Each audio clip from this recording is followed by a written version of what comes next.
አንድ ሰው ሁል ጊዜ በቋሚነት ከዒሻ ባዕድያ ዊትርን ሶላት መስገድ እንዴት ይታያል?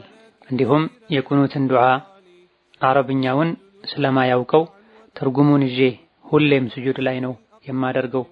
ይህስ እንዴት ይታያል? ያብራሩልኝ የሚል ጥያቄ። ሐይድ ሲመጣ 3 ወይም 4 ቀን በተከታታይ ይፈስና ያቆማል። ጨረስኩ ብዬ ሶላት ጀምራለሁ። ከዛ 2 ወይም 3 ቀን ቆሞ እንደገና ይመጣል። ድጋሜም ሲመጣ ብዙ አይፈስም፣ ከለሩም ይለያል። ነገር ግን ታጥቤ ሶላት ስጀምር ስሰግድም ልቤ አይሰበሰብም። በመሃል ያለውን ሶላቴንና ጾሜን እንዴት ላድርገው ያብራሩልኝ የሚል። አንድን ነገር አልፈልግም ብዬ ማልኩኝ፣ አሁን ላይ ግን ፈለኩት፣ ምን ማድረግ አለብኝ? ምን ይመክሩኛል? የሚል ጥያቄ።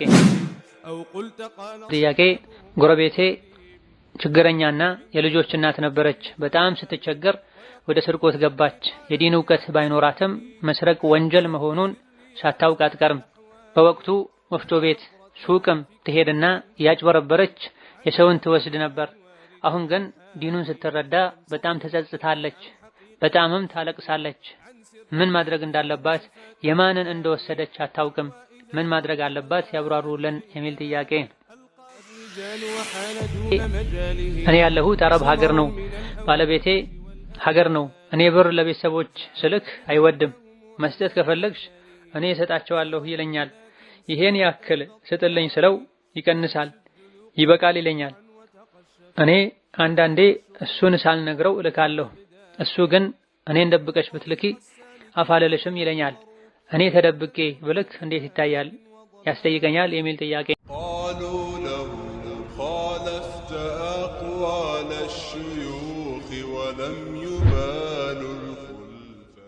السلام عليكم ورحمة الله وبركاته. الحمد لله والصلاة والسلام على رسول الله وعلى آله وصحبه ومن والاه. اللهم لا علم لنا إلا ما علمتنا إنك أنت العليم الحكيم. يا معلم آدم وإبراهيم علمنا ويا مفهم سليمان فهمنا. وأعوذ بك اللهم أن أقول فيك ما ليس لي به علم فأضل وأضل. أما بعد زاري كمنا يحجو تياكي وشي مجمريو عند سو هول جزي بقوامي النت ከዒሻ ባዕድያ ዊትርን ሶላት መስገድ እንዴት ይታያል? እንዲሁም የቁኑትን ዱዓ አረብኛውን ስለማያውቀው ትርጉሙን ይዤ ሁሌም ስጁድ ላይ ነው የማደርገው። ይህስ እንዴት ይታያል? ያብራሩልኝ የሚል ጥያቄ። ዊትር ሶላትን ለሚችል ሰው የሌሊቱ መጨረሻ ላይ ሊነጋጋ ሲል አካባቢ መስገዱ በላጭ ነው። በተለያዩ ምክንያቶች ከተኛ በኋላ የሌሊቱ መጨረሻ ላይ ተነስቶ መስገድ የማይችል ሰው ከመተኛቱ በፊት ቢሰግድ ችግር የለውም። ለተለያዩ ሱሐቦች ነቢያችን ሰለላሁ ዐለይሂ ወሰለም ሁኔታቸውን ያውቁ ስለነበረ ከመተኛትህ በፊት ዊትር ስገድ ብለው መክረዋል። ነቢዩ ሰለላሁ ዐለይሂ ወሰለም ዊትር ይሰግዱ የነበረው የሌሊቱ መጨረሻ ላይ ነው። ሌሎችም በርካታ ሱሐቦች የሌሊቱ መጨረሻ ላይ ዊትራቸውን የሌሊቱ መጨረሻ ላይ ያደርጉ እንደነበረ ከነሱ ውስጥም ከኹለፋ አራሺዲንም ውስጥ ከመተኛታቸው በፊት የሚሰግዱ እንደነበሩ ተነግሯልና ከዒሻ በኋላ ወዲያው መስገድ ይቻላል። አልፎ ሁሉ መንገደኛ የሆነ ሰው ዒሻ ሶላትን ከመግሪብ ሶላት ጋር አስቀድሞ ጀምዕ አድርጎ አጣምሮ ከሰገደ የዒሻ ሶላት ወቅት እንኳ ባይገባ መንገደኛ በመሆኑ ወይም ህመም ላይ በመሆኑ አስቀድሞ መስገድ እስከተፈቀደለት ድረስ ወዲያውኑ አስከትሎ ዊትርን መስገድ እንደሚችል ፉቃሃዎች ጠቅሰዋል። የቁኑት ዱዓን በተመለከተ ለሚችል ሰው በአረብኛ ቋንቋ ማድረግ ነው። ቦታው ደግሞ ቁኑት ላይ ነው። ሩኩዕ አድርገን ከተነሳን በኋላ አያ ደግሞ አንዳንዴ ከሩኩዕ በፊት ማድረጉ የተሻለ ይሆናል። በአረብኛ ማድረግ የማይችል ሰው በራሱ ቋንቋ ቢያደርግ ምንም ችግር የለውም። ነገር ግን የቁኑት ዱዓ ቦታው ቁኑት ላይ ተቆሞ እንጂ ስጁድ ላይ አይደለም። አንዳንዴ የቁኑትን ዱዓ ከተሸሁድ በኋላ አሊያ ደግሞ ስጁድ ውስጥ ቢያደርጉ ምንም ችግር የለውም። ቡኻሪ ሙስሊም በዘገቡት ሐዲስ ነቢያችን ሰለላሁ ዐለይሂ ወሰለም አንዳችሁ ተሸሁድን ከጨረሰ በኋላ ደስ ያለውን የፈለገውን ዱዓ ያድርግ ብለዋል። ነገር ግን የቁኑት ዱዓ የተመደበው ቁኑት ላይ ተቆሞ ለማድረግ ከመሆኑ አንፃር ሁሌ በቋሚነት ስጁድ ላይ ማድረጉ አዲስ ሱና መፍጠር ስለሚሆን በቋሚነት መደረግ የለበትም። አልፎ አልፎ ችግር የለውም። ሌላኛው ጥያቄ የሼክ መሐመድ አብዱል ወሃብ ኪታቦች የሚያመጧቸው የቁርአን ማስረጃዎች አብዛኛውን ለአይሁድና ለክርስቲያን የወረዱ የቁርአን ምዕራፎችን ነው ለሙስሊሞች የሚጠቀመው ብለው የሚናገሩኝ ሰዎች እንዴት ነው የምመልስላቸው የሚል ጥያቄ ነው። ቁርአን የወረደው ጥፋቶችን፣ ስህተቶችን ለማከምና ለማስወገድ ነው። የቁርአን አንቀጾች ጥፋትና ስህተት የተገኘበትን ሰው በሙሉ ይመለከታሉ። ሱሐባዎች ረድዋኑላሂ ዐለይሂም ትልቁን ሽርክ አስመልክተው የወረዱ አንቀጾችን አንዳንድ ወንጀሎችን ወይም ጥቃቅን የሚባሉ ሽርኮችን ለማውገዝ ይጠቀሟቸው እንደነበረ ተነግሯል። የተለያዩ ደጋግ ቀደምቶች ገይሪል መግዱቢ ዐለይሂም ወለዷሊን የሚለውን ከነቢዩ ኡመትም ውስጥ ቢሆን እውቀት ያለው የሚያጠፋ ሰው መግዱብ ዐለይሂ የሚለው ውስጥ ይካተታል። ያለ እውቀት ዝም ብሎ እየሰራ ዲንን የሚጻረር ዲን ማይፈቅደው የሚያደርግ ሰው ደግሞ ዷሊን የሚለው ውስጥ ይገባል ብለዋል። በመሰረቱ አንቀጹ መግዱብ ዐለይሂም አይሁዶች ናቸው፣ ዷሊን ነሷራዎች ክርስቲያኖች ናቸው። አንቀጹ ስለነሱ ቢሆንም የሚያወራው ከነሱ ጋር የሚያመሳስልን ስራ የሰራ ሰው ይህ አንቀጽ ውስጥ እንደሚካተት ደጋግ ቀደምቶች ተናግረዋል። የኡሱል ሊቃውንት አብዛኞቹ የሚገልጹት የሚስማሙበት መርህም አለ። አልዕብረቱ ቢዑሙሚ ለፍዚ ላ ቢኹሱሲ ሰበብ ብለዋል። የሚታየው ሰዎች የሚሰሩት ስራ አንቀጹ ውስጥ የሚካተት መሆኑ እንጂ አንቀጹ እንዲወርድ ሐዲሱ እንዲነገር ያደረገው ምክንያት አይደለም የሚታየው ማለት ነው። ሙሽሪኮች ካፈሮች የሰሩትን ስራ ሙስሊም ነኝ የሚል ሰው ከሰራው አንቀጹ ይመለከተዋል። ለእነ እገሌ ብቻ ተብሎ አልወረደም። የተለያዩ ትሩፋቶችን የሚገልጹ አንቀጾችም ሲወርዱ ለአንቀጹ መውረድ ምክንያት የሆኑት አንዳንድ ግለሰቦች ሊሆኑ ይችላል። ነገር ግን ውስጣቸው ላይ ያለው ህግ ትሩፋት፣ መልካሙ ነገር ለሁሉም ነው የሚጠቅመው፣ ለሁሉም ነው የሚያገለግለው። በሱሐቦች ዘመን አንድ ግለሰብ ወንጀል ሰርቶ ነብዩ ጋር ሰላም መጥተው ጥፋት አጠፋሁ እንዲህ አረኩ ሲላቸው ለጊዜው ዝም ብለውት ከተወሰነ ጊዜ በኋላ የቁርአን አንቀጽ ወርዶ 5 ወቅት ሶላትን በአግባቡ ስገድ፣ መልካም ስራ ወንጀልን አጥቦ ያስወግዳል የሚል የቁርአን አንቀጽ ወርዶ ይሄን አንብበውለታል። ዑመር ለሱ ብቻ ነው ወይስ ለኛም ጭምር ነው ብለው ጠይቀው አይ ለሁሉም ነው ብለው ነብዩ ሰለላሁ ዐለይሂ ወሰለም። በዚህ ግለሰብ በዚህ ሱሐቢ ምክንያት የወረደ የቁርአን አንቀጽ እሱ ያጠፋውን አይነት ጥፋት አጥፍቶ አስከትሎ ሶላት ሲሰግድ መልካም ስራ ሲሰራ ወንጀሉ እንደሚራገፍለት ሁሉ ሙሽሪኮች፣ ሙናፊቆች የሰሩትን አይነት መጥፎ ስራ የሰራን ሰው በሙሉ እነዚህ የቁርአን አንቀጾች ይመለከታሉ። ይሄ ቀድሞውኑ ለሼኹ ያላቸው አመለካከት፣ ለተውሂድ ለሱና ያላቸው አመለካከት የተበላሸ የሆነ ሰዎች የሚያቀርቡት እንጂ ዒልም ያለው ሸሪዓን ከስር ከመሰረቱ የተረዳ ሰው ማያቀርበው። እነሱም ራሳቸው ሙሽሪኮች ላይ የወረዱ የቁርአን አንቀጾችን ከነሱ አካሄድ ጋር ለማይገጥሙ ሰዎች ደሊል አድርገው ያቀርባሉ። መካም ይሁን መዲና የወረዱ በርካታ የቁርአን አንቀጾች ስለ ሽርክ፣ ስለ ኩፍር የሚናገሩ ናቸው። መካና መዲና የነበሩ ሰዎች ሁሉም ማለት በሚቻልበት መልኩ ጥቂት የመዲና አይሁድና ሙናፊቆች ሲቀሩ ወደ እስላም ከገቡ በኋላ እነዚህ አንቀጾች አያስፈልጉንም ብለው ሰሐቦች አውጥተው አልጣሏቸው። በዑስማን ኢብኑ አፋን ዘመን ቁርአን ሲጻፍ ከመካ ከመዲና አልፎ ከመካና መዲና ዙሪያ ያሉ ብዙ የጎረቤት ሀገሮች ወደ እስላም ገብተው ነበር። እነዚህ አንቀጾች አያስፈልጉም ሁላችንም ሰልመናል ብለው አልተዋቸው። ሌላኛው ጥያቄ ሐይድ ሲመጣ 3 ወይም 4 ቀን በተከታታይ ይፈስና ያቆማል። ጨረስኩ ብዬ ሶላት እጀምራለሁ። ከዛ 2 ወይም 3 ቀን ቆሞ እንደገና ይመጣል። ድጋሜም ሲመጣ ብዙ አይፈስም፣ ከለሩም ይለያል። ነገር ግን ታጥቤ ሶላት ስጀምር ስሰግድም ልቤ አይሰበሰብም። በመሃል ያለውን ሶላቴንና ጾሜን እንዴት ላድርገው ያብራሩልኝ የሚል ጥያቄ ነው። በትክክል በ3 ወይም በ4 ቀን ውስጥ ቆሞ ሴቶች የሚያውቁትን የመጥራት ምልክት አይቶ ታጥበው ሶላት ከጀመሩ በኋላ የሚፈስ ትክክለኛ የወር አበባ ምልክት የሌለው ደም የወር አበባ ደም አይባልም። መጀመሪያ በ3 በ4 ቀን ውስጥ ቆሟል ብለው ሲታጠቡ ግን የመጥራት ምልክት ካልታየ ሌላ ጊዜም በ3 እና በ4 ቀን ውስጥ ማይቆም ከሆነ መቸኮል አያስፈልግም። ትክክለኛ የመጥራት ምልክት እስኪታይ ድረስ መጠበቅ አለበት። በትክክል መጥራትን ካረጋገጡ በኋላ ምልክቱን ካዩ በኋላ ታጥበው የሰገዱ ከሁለት ከሶስት ቀን በኋላ ድጋሚ ከመጣ የመጣው ደም በሽታውም ይሁን በከለሩ በምልክቶቹ የወር አበባ ደም ከሆነ ሶላቱን ማቆም ግዴታ ይሆናል። ድጋሚ ሲቆም እንደገና ታጥቦ መቀጠል ግዴታ ይሆናል። የሚፈሰው ደም የወር አበባ ደም ምልክት ካልያዘ በ3 በ4 ቀን ውስጥ ሲጠሩም የመጥራት ምልክት ካዩ ከዛ በኋላ የሚፈሰው የወር አበባ ደም መሆኑ በእርግጠኝነት እስካልታወቀ ድረስ ልብ አይሰበሰብልኝም መባል የለበትም። የወር አበባ ደም መሆኑ ከታወቀ ሶላት ይቆማል። የወር አበባ ደም መሆኑ ካልተረጋገጠና ወቅቱ ካልሆነ የበሽታ ደም እንደሆነ ተቆጥሮ ሶላት ላይ ጾም ላይ መቀጠል ይቻላል። መሃል ላይ የሰገድኳቸው ሶላቶች ጾሞች አሁን በተባለው መሰረት አብዛኛው ግምት የወር አበባ ደም አይደለም የሚል ከሆነ በእርግጠኝነት የወር አበባ ደም መሆኑ ካልታወቀ ጾሙንም ይሁን ሶላቱን ቀባ ማውጣት ግዴታ አይሆንም። የወር አበባ ደም መሆኑ ከተረጋገጠ ጾሙ እንደገና ቀባ ይወጣል፣ ሶላቱም ጊዜም ቀባ ይወጣል። ሌላኛው ጥያቄ የዘካ ብር ለተፈናቀሉ ሰዎች መስጠት ይቻላል? የሚበሉት የሚጠጡት ከሌላቸው ከተቸገሩ አዎ የዘካተል ማልን ገንዘብ ለተፈናቀሉ ሰዎች መስጠት ይቻላል። በአንድ በኩል ችግረኛ ናቸው፣ በሌላ በኩል ኢብነ ሰቢል ውስጥም ይገባሉ። ከቤታቸው ከንብረታቸው ርቀው መሃል ላይ ተንጠልጥለው እስከቀሩ ድረስ በተለያየ መልኩ ዘካ ከሚገባቸው ሰዎች ውስጥ ይመደባሉና መስጠት ይቻላል። ያሉበት ቦታ ላይ የሚበሉት የሚጠጡት የሚያስፈልጋቸው ነገር ሁሉ ከተሟላላቸው ተፈናቃይ ስለሆኑ ብቻ ዘካ ይሰጣቸዋል አይባልም።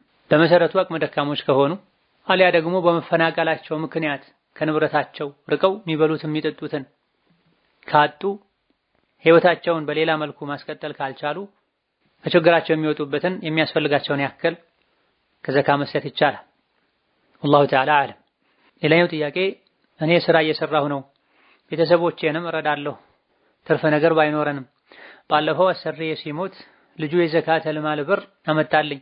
የኔ ስራ ትንሽም ቢሆን ስራ እየሰራሁ ስለሆነ ምናልባት ይህ የዘካተል ማል አይገባኝም በሚል ብሩን አልተቀበልኩም እና ይሄን የዘካተል ማል መቀበል ለኔ ይበቃልኛል? ያብራሩልኝ ጀዛኩሙላህ ኸይር። የሚል ስራ ተሰርቶ የሚገኘው ገቢ ለራስና ለቤተሰቦች የማይበቃ ከሆነ ዘካ መቀበል ይቻላል። የሚያገኙት ገንዘብ ገቢ አስፈላጊ ለሚባሉ ወጪዎች የሚበቃ ከሆነ ትርፍ ለማስቀመጥ በሚል ዘካተል ማል መቀበል አይቻልም። ስራ የሚሰራው አካል የሚያገኘው ገንዘብ ለራሱ ቢበቃውም ለቤተሰቦቹ ማይበቃ ከሆነ እኔ በቂ ገቢ አለኝ፣ ነገር ግን ቤተሰቦቼ የተቸገሩ ናቸው፣ ዘካ ይገባቸዋል፣ ለኔ ሳይሆን ለነሱ እሰጣለሁ ብሎ አሳውቆ መቀበልም ይቻላል። ነቢያችን ሰለላሁ ዐለይሂ ወሰለም ስለ ዘካተል ማል ሲናገሩ ትኡኸዙ ሚን አግኒያኢሂም ወቱረዱ ኢላ ፉቀራኢሂም፣ የዘካ ንብረት ከባለ ሀብት ተወስዶ ለአቅመ ደካማ ነው የሚሰጠው ተብሏል። አቅመ ደካማ ማለት ምስኪን ፈቂር ማለት ነው። አብዛኛውን የሚያስፈልገውን አግኝቶ የተወሰነ የሚጎድለውም ዘካ ይገባዋል። የተወሰነ አግኝቶ አብዛኛው የሚጎድለውም ዘካ ይገባል። ሌላኛው ጥያቄ ከህንዶች ጋር ነው የምኖረው፣ እነሱ ሐነፊዮች ነን ይላሉ፣ ፋቲሐ ሲያልቅ አሚን አይሉም፣ ህርዝ ማንጠልጠልም በፍጹም ሽርክ አይደለም ይላሉ። አብዱላህ ኢብኑ ዑመር በልጃቸው አንገት ላይ ያስሩ ነበረ ይላሉ። ይህ ድርጊታቸው እንዴት ይታያል ያብራሩልን የሚል ጥያቄ ነው። ፋቲሐ እንዳለቀ አሚን ማለት ሱና ነው። ነቢያችን ሰለላሁ ዐለይሂ ወሰለም ኢማሙ ገይሪል መግዱቢ ዐለይሂም ወለዳሊን ሲል አሚን በሉ ብላ፣ ኢማሙ አሚን ሲል አብሮ አሚን ያለ የሱ አሚን ከመላኢካ አሚን ጋር የገጠመለት ሰው ወንጀሉ ይሰረዛል ብሏ ነብዩ ሰለላሁ ዐለይሂ ወሰለም። ታቢዒዎች እንደተናገሩት ሱሐቦች አሚን ሲሉ መስጂዱ ሁሉ ይንቀጠቀጥ ነበር ተብሏል። ስለዚህ የነብዩ የሱሐቦች ሱና ነው የጀህር ሶላቶች ላይ ድምፁን ጮክ አድርጎ በጋራ አሚን ማለት። ነገር ግን የተወሰኑ ፉቃሃዎች ሐነፊዮችም ይሁን ሌሎች አሚንን በተመለከተ የተለያዩ አስተያየቶች አሏቸው። ማሙሙ ብቻ ነው ኢማም ብቻ ነው አሚን ማለት ያለበት፣ ማሙም ተከታይ ያለ ድምፅ ነው አሚን ማለት ያለበት ወዘተ የሚሉ አስተያየቶች አሉ። ይሄ የፍቅህ ኺላፍ ነው። አሚን ማለቱ ራሱ ሱና እንጂ ግዴታ አይደለም። ግዴታው ገይሪል መግዱቢ ዐለይሂም ወለዳሊን እስከሚለው መቅራት ነው። ድምፅ አውጥቶ አሚን ማለቱም ይሁን ያለ ድምፅ ማለቱም ይሁን መቅረቱም ይሁን ሶላትን አያበላሽም። ቢበዛ ሱናው ቀርቶ የሱናው አጅር ቢቀንስ ነው። ስለዚህ ይሄ የአሚኑ ጉዳይ ላይ የፊቅህ የመዝሀብ ጉዳይ ነው። ያን ያክል ችግር የለው። በላጩ ሱናውን መተግበሩን። ሂርዝ ማንጠልጠሉን በተመለከተ ይሄን በሁለት ከፍሎ ማየት ይቻላል። ሽርክ ያለበት ከአላህ ውጪ ያለን አካል ጠብቀኝ ማለት ያለበት፣ አሊያ ደግሞ ጭራሽ ማይነበብና ትርጉሙ ማይታወቅን ነገር ወይም ደግሞ እንደ ዛጎልና መሰል ነገሮችን ከሆነም ያንጠለጥሉት ይሄ አይቻልም፣ ሽርክ ነው። አተማኢሙ ወቲወለቱ ሽርክ ብለዋል ነብዩ ሰለላሁ ዐለይሂ ወሰለም። መጠበቂያ ተደርጎ የሚታሰሩ ነገሮች ሂርዞች፣ እንደዚሁ ደግሞ መስተፋቅር ሽርክ ነው ብላ ሂርዝ ያንጠለጠለ ተወኩሉ እሱ ላይ ይሆናል። ከአላህ ወጥቶ እሱ ላይ ይንጠለጠላል፣ መመኪያው እሱ ይሆናል ተብሏል። ኢማም አሕመድ ከዑቅባ ኢብኑ ዓሚር ባስተላለፉት ሐዲስም ነብዩ ሰለላሁ ዐለይሂ ወሰለም ጋር ሙባይዓ ለማድረግ ወደ እስላም ለመግባት የተወሰኑ ሰዎች መጡ። ቁጥራቸው 10 ነበር። 9ኙን ሙባይዓ አድርገው ጨብጠው ሸሃዳ ሲይዘው ወደ እስላም አስገቧቸው። አንደኛውን ተውት።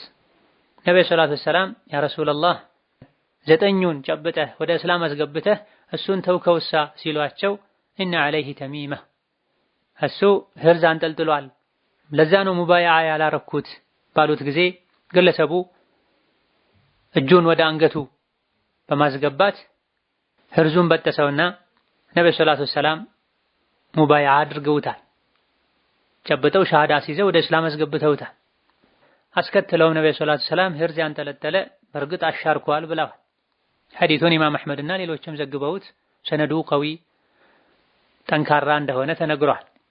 በተወሰነ መልኩ ኺላፍ ያለው ሁለተኛው የሂርዝ አይነት ሽርክ የሌለበት የሆነ ቁርአን፣ ዚክር፣ ዱዓ ተጽፎ ተቋጥሮ የሚንጠለጠልን ነገር ማድረግ ይቻላል አይቻልም የሚል ኺላፍ ነው ያለው። ይሄን አንዳንድ ቀደምቶች ፈቅደዋል። ምንም እንኳ አብዛኞቹ ደጋ ቀደምቶች ቢያወግዙትም ማንኛውም የሚታሰር የሚንጠለጠል ነገር ተሚማ የሚለው ውስጥ ይገባል። ተሚማን ያንጠለጠለ አሻርኳል ያሉ ያስወልቁ ያስቆርጡ ነበር። የቆረጠ ሰው ትልቅ አጅር እንዳለውም ይናገሩ ነበር። አብዱላህ ብን መስዑድ ረዲየላሁ ዐንሁ አርዳህ ኢነ ሩቃ ወተማኢመ ወቲወለተ ሽርክ የሚለውን የነቢን ሐዲስ ሲናገሩ ባለቤታቸው ሰማቻቸው። የሸሪዓ መስፈርት ያላሟላ ሩቃ ሂርዝ ባልና ሚስትን እንዲዋደዱ የሚያደርግ የድግምት ሥራ መስራት ሽርክ ነው ሲሉ ባለቤቱ ለምን ይሄን ትላለህ? እኔ አይኔ ሲያመኝ እገሌ የሚባለው አይሁዲ ጋር ሄጄ አንዳንድ ነገሮችን አድርጎልኝ ይሻለኝ ነበረ ባለቻቸው ጊዜ ይሄ የሸይጣን ሥራ ነው፣ አይንሽ በተከታታይ እንዲያምሽና እንዲያነባ በእጁ ነበር ሸይጣን የሚወጋው። ወዳጆቹ ጋር አይሁዶች ጋር ሄደሽ የሆነ ነገር ሲያደርጉልሽ እምነትሽን ሊያበላሽ አይንሽን መነካካቱን ያቆም ነበረ። ካንቺ የሚጠበቀው አድሂብል ባእሳ ረበ ናሲ ኢሽፊ አንተ ሻፊ ላ ሽፋ ኢላ ሽፋኡክ ሽፋአን ላ ዩጋዲሩ ሰቀማ ማለት ነበር የሚጠበቅብሽ ብለዋል። አላህ ሆይ በሽታዬን ዞር አድርግልኝ፣ የሰዎች ሁሉ ጌታ ፈጣሪ ሆንክ፣ ፈዋሽ ሆንክ፣ ካላንተ ፈውስ ከየትም አይገኝም፣ ምንም አይነት ህመም የማያስቀርን ፈውስ ፈውሰኝ ልትይ ነበር የሚገባው ብለዋል። የአብዱላህ ብን ዐምርን ድርጊት በተመለከተ ትርሚዚና ሌሎችም በዘገቡት ሐዲስ ነቢያችን ሰለላሁ ዐለይሂ ወሰለም አንዳችሁ ሌሊት በተኛበት ከደነገጠ አዑዙ ቢከሊማቲላሂ ታማቲ ሚን ገደቢሂ ወዒቃቢሂ ወሸሪ ዒባዲሂ ወሚን ሀመዛቲ ሸያጢን ወአን የሕጡሩን ይበል። ይሄን ያለ እንደሆነ ፈኢነሃ ለን ተዱረሁ ምንም አይነት ጉዳትና ችግር አይደርስበትም ብለው ነበር ነብዩ ሰለላሁ ዐለይሂ ወሰለም። አብዱላህ ብን ዐምር ይሄን ሐዲስ መናገር መሸምደድ ለሚችሉ ልጆቻቸው ያስብሏቸው ነበር። መናገር መሸምደድ ለማይችሉ ልጆቻቸው ደግሞ ጽፈው አንገታቸው ላይ ያንጠለጥሉ ነበር ተብሏል። ይሄን ከሆነ አብዱላህ ብን ዑመር ለልጆቻቸው ሂርዝ ያንጠለጥሉ ነበር ያሉት እጅግ በጣም ተሳስተዋል። ሲጀምር ሐዲሱ ሰነዱ ላይ ኺላፍ አለበት፣ ትክክል ነው አይደለም የሚል። ትክክል ነው ያሉ ዑለሞችም አብዱላህ ብን ዑመር ለህፃን ልጆቻቸው አንገት ላይ ያንጠለጥሉ ነበር የሚለውን ሳይጨምር ነው ትክክለኛ ሐዲስ የሚባለው ብለዋል። ምንም እንኳ የሚንጠለጠለው ነገር ከቁርአን ከዚክር ከዱዓ ከሆነ ችግር የለውም ያሉ በርካታ ሊቃውንት ቢኖሩም ከቀደምቶችም ይሁን ከዛ በኋላ ካሉት፣ ነገር ግን እጅግ በጣም አብዛኞቹ ደጋ ቀደምቶች ይሄን ከልክለዋል። ከቁርአን ከዚክርም ይሁን ከዱዓም ይሁን ሌላም ነገር ተቋጥሮ ይሁን ህርዝና መሰል ነገር ማንጠልጠል አይቻልም ብለዋል። ያውም እነሱ እምነታቸው አቂዳቸው ጠንካራ ከመሆኑ ጋር የሽርኩን ህርዝ የማንጠልጠሉን በር ለመዝጋት ቁርአንና ዱዓ ታህሊል መሰል ነገሮችንም ከትቦ ማንጠልጠልን ይከለክሉ ነበር። አሁን ላይ ደግሞ የሰዎች እምነት ተበላሽቷል፣ ተወኩላቸው ቀንሷል። የቢድዓ የሽርክ በሮች አብዝተው ተከፋፍተዋል። ሰዎች ከዲናቸው ርቀዋል። በጀህልና በሀዋ ነው የሚመሩት። ከዚህ አንፃር ይሄ የዱዓ ነው፣ ይሄ የቁርአን ነው፣ የዝክር ነው፣ ችግር የለውም ማንጠልጠል ይቻላል። ይሄ ደግሞ ሌላ የሽርክ ነው ማንጠልጠል አይቻልም ብሎ መለየትም ከባድ መለየትም የሚከብድበት ዘመን ላይ ስለደረሰን ዝክርና ዱዓዎችን ቀጥታ በአፍ ማለት አላህ እንዲጠብቀን ቀጥታ መጠየቅ እንጂ ከምንም ነገር የተሰራ ይሆን ሚንጠለጠል ህርዝ መኖር የለበትም። የፈቀዱ ደጋግ ቀደምቶችን ንግግር ማስረጃ በማድረግ ጠንቋይ ቤት ተኬዶ የሚመጣውን ህርዝ ማንጠልጠልንም ጭምር ይቻላል የሚሉ ከሆነ እምነትና አባባላቸው እጅግ በጣም ከእስላም የራቀ ነው። ምክንያቱም ቀደም ሲል ባነሷቸው አንዳንድ ሐዲሶች ህርዝን ማንጠልጠል ሽርክ ነው ብላ ነብዩ ሰለላሁ ዐለይሂ ወሰለም ህርዝ ያንጠለጠለ ሰው አይተህ ሳትቆርጠው እንዳታልፍ ብለዋል። አላዋቂዎች ተደናብረው የሚያደናብሩ ሰዎች ዲናችንን እንዳያበላሹብን አቂዳን በሚገባ ልንማር ሽርክና ተውሂድን ሱናና ቢድዓን ለመለየት የሚያስችለንን ዕውቀት አንገታችንን ደፍተን ከምንጩ ልንማር ይገባናል። ሌላኛው ጥያቄ አንድን ነገር አልፈልግም ብዬ ማልኩኝ፣ አሁን ላይ ግን ፈለኩት፣ ምን ማድረግ አለብኝ? ምን ይመክሩኛል? የሚል ጥያቄ ነው። በመጀመሪያ ደረጃ መሐላችንን እንድንጠብቅ ከመማል እንድንቆጠብ ተገደን የማልንም እንደሆነ መሐላችንን እንድናከብር ቁርአን መክሮናል፣ አደራ ብሎናል። ወህፈዙ አይማነኩም መሐላችሁን ጠብቁ ብሏል። መማል አታብዙ ማለት የግድ ሆኖ ከማልን ደግሞ መሐላውን ከማፍረስ መጠንቀቅ ይገባናል። መሐላን ማብዛት አላህን አለማክበርን ያስከትላል። በሆነ ባልሆነው የአላህን ስም ያነሱ መማል አግባብ አይደለም። ደጋግ ቀደምቶች ልጆቻቸው ደጋግሞ በአላህ ሲምሉ ይመቷቸው ነበር። በተለይ ከገበያ ጋር ከስራ ጋር የተያያዘ መሐላ ህይወትን ንብረትን በረካ ቢስ እንዲሆን ያደርጋል። መሐላ እቃን ያዋድዳል፣ ቶሎ እንዲያልቅ እንዲሸጥ ያደርጋል፣ ግን በረካን ያስወግዳል ብለዋል ነብዩ ሰለላሁ ዐለይሂ ወሰለም። ከሰዎች ጋር ባለን ግንኙነትም በሆነ ባልሆነው ልንምል አይገባም፣ ረጋ ልንል ይገባናል። ይህ በእንዲህ እንዳለ ነብያችን ሰለላሁ ዐለይሂ ወሰለም አንድ ነገር አላደርግም ብሎ የማለ ከዛ በኋላ ማድረጉ መልካም ሆኖ ያገኘ ከፋራ ያውጣና አላረግም ብሎ የማለበትን ነገር ያድርግ ብለዋል። እሳቸው ራሳቸውም ይሄን እንደሚያደርጉ ተናግረዋልና አላደርግም የተባለውን ነገር ማድረጉ ጠቃሚ አስፈላጊ ሆኖ ከተገኘ 10 ምስኪን በማብላት አልያ ደግሞ ለሶላት የሚሆን ልብስ ለ10 ምስኪን በማልበስ ባሪያ ካለና ከተመቻቸ አንድ ባሪያ ነፃ ማውጣት ከነዚህ ከሶስቱ መሃል አንዱን ማድረግ ካልተቻለ 3 ቀን በመጾም ከፋራ አውጥቶ የማሉበትን ነገር ማድረግ ይቻላል። ሌላኛው ጥያቄ ጎረቤቴ ችግረኛና የልጆች እናት ነበረች። በጣም ስትቸገር ወደ ስርቆት ገባች። የዲን ዕውቀት ባይኖራትም መስረቅ ወንጀል መሆኑን ሳታውቅ አትቀርም። በወቅቱ ወፍጮ ቤት ሱቅም ትሄድና ያጭበረበረች የሰውን ትወስድ ነበር። አሁን ግን ዲኑን ስትረዳ በጣም ተጸጽታለች፣ በጣምም ታለቅሳለች። ምን ማድረግ እንዳለባት የማንን እንደወሰደች አታውቅም። ምን ማድረግ አለባት ያብራሩልን የሚል ጥያቄ። የሰው ሐቅ መንካት ያለ ፈቃዱ መፋቂያ 5 ሳንቲም እንኳ መውሰድ በዲናችን በጥብቅ የተከለከለ ነው። ሌብነት ከባድ ወንጀል ነው። የሌብነት ቅጣቱ መስፈርቱ ከተሟላ የሌባውን እጅ መቁረጥ። ዱንያ ላይ ከሰው ሰርቆ ሐቁን ሳይመልስ ሳይተውበት ይቅርታ ሳይጠይቅ አላህ ፊት የቆመ ከሰገደው ሶላት ከጾመው ጾም ነው ተወስዶ የሚከፈለው። ሰው እጅ እግር እስካለው ድረስ አላህ ተባረከ ወተዓላ በሰጠው ጉልበቱ ተሸክሞ ጫካ ሄዶ እንጨት ሰብሮ አምጥቶ ሊያበላ ይገባዋል። ይሄን እንኳን ማድረግ የሚችልበት ሁኔታ ከሌለው ሴት ሆና የልጆች እናት ሆና ይሄ ማይሳካላት ከሆነ እዚህ ደረጃ የደረሰ ሰው መለመን ይፈቀድለታል በዲናችን። የገቢ ምንጭ ለማድረግ ህይወትን ለማሻሻል ሳይሆን የዕለት ጉርሻን ለማግኘት በሮች ሁሉ የተዘጋጉበት ሰው እርቦኛል አብሉኝ ማለት አለበት። ዘመዶቹን መጠየቅ አለበት። ዘካ የሚወጡ ሰዎችን ዘካ ስጡኝ ማለት አለበት እንጂ ወደ ስርቆት መካሄድ የለበትም። መስረቅ በሁሉም ሁኔታ ነውር ነው፣ ወንጀል ነው። መለመን ግን በአንዳንድ ሁኔታዎች መስፈርቱ ከተሟላ የተፈቀደና ከስርቆት ይልቅ የሚበረታታም ተግባር የራስን ኪስ ያደለቡ የሰዎችን ኪስ ባዶ ለማድረግ ሳይሆን ማለት። ከዚህ ባለፈው ነገር መጸጸት፣ መቆጨት፣ መተውበት ይኖርባታል። ሱቅ ላይ ወፍጮ ቤት ላይ የወሰደችውን መጠኑን የምታውቅና ሱቅና ወፍጮ ቤቶችን የምታውቅ ከሆነ የወሰደችውን ወስዳ መስጠት። ይሄ ማድረግ ማችል ከሆነ በዚህ አይነት ሁኔታ ያለ ፈቃዳችሁ እንዲህ አይነት ይሄን ያክል ዕቃ ወስጃለሁ አፍ በሉኝ፣ አፍ ካላላችሁኝ ደግሞ ጊዜ ስጡኝ ከፍላለሁ ማለት አለባት። ወፍጮ ቤቱን የወሰደችበትን ቦታ መጠኑን ካወቀች አሁን ላይ እጇ ላይ ካለ መስጠት ግዴታ ይሆንባታል።